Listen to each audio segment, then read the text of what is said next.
Hello everyone and welcome back to the Bhagavad Gita for children.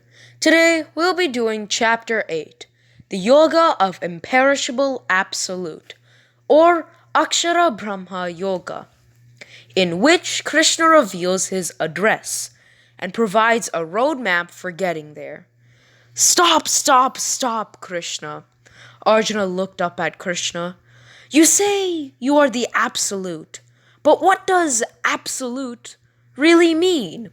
You say I should kill the ignorance of I in myself, but if I am not I, then who am I? You say I am foolish to think that I am the doer of my actions, but if I am not the doer, who is? You? Do you think you could explain all this in a little more detail? Krishna smiled. I will try, Arjuna, but the answers are not easy to understand because you have never thought of the world that way. There was a pause as Krishna gathered his thoughts. Think of the Absolute as light, Arjuna.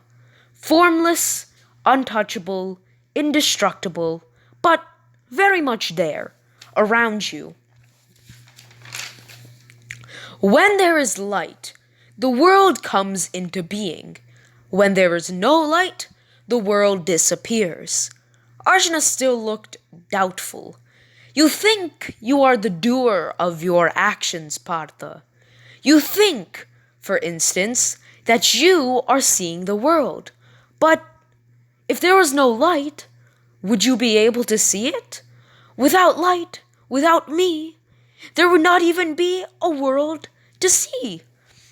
But people forget that they exist and function and live their lives in a certain way purely because of their own actions. This is what I call the ignorance of I.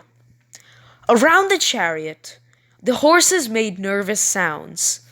Armor clanked as the soldiers shifted their swords to the other arm, unable to understand the delay to start the war.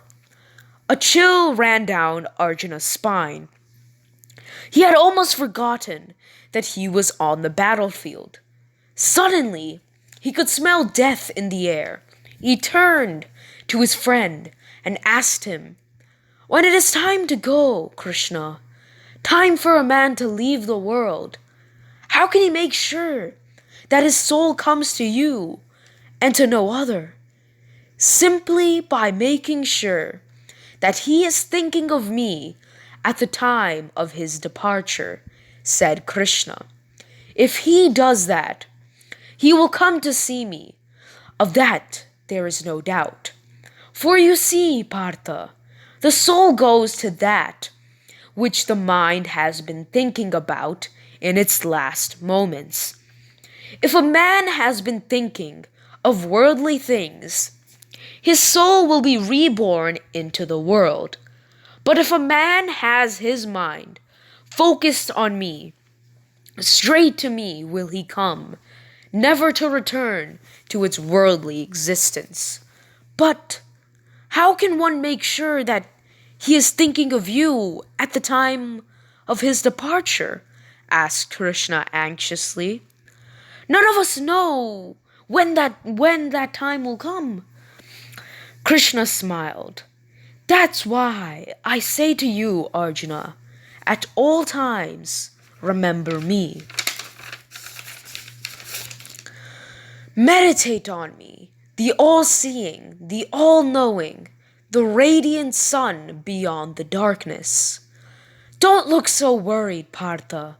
For a man who has been conscious of me his entire life, worshipping me, delighting me, reflecting on me in every waking moment, offering his every action up to me, thinking of me at the time of death, is not difficult. After all, he thinks of me all the time, and his ability to meditate on me in the midst of his other duties has been perfected by long, disciplined practice. Arjuna nodded. It was nothing but rigorous and regular practice that had made him a master archer. Nothing in the universe, Arjuna, continued Krishna, escapes the constant cycle of birth and death. Just like the earth, the universe also has a day and night, each lasting 1,000 ages. At the dawn of each lone day, all that was asleep comes alive in the light. Night falls, and everything dissolves once again into the stillness of the dark. They have no choice.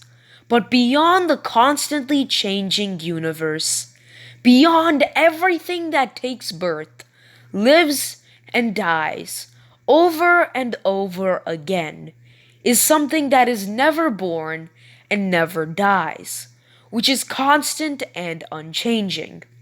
That is the absolute, Partha. That is where I live.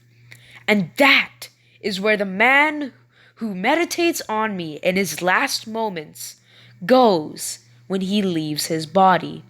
Never again will this yogi need to return to the sufferings of human life.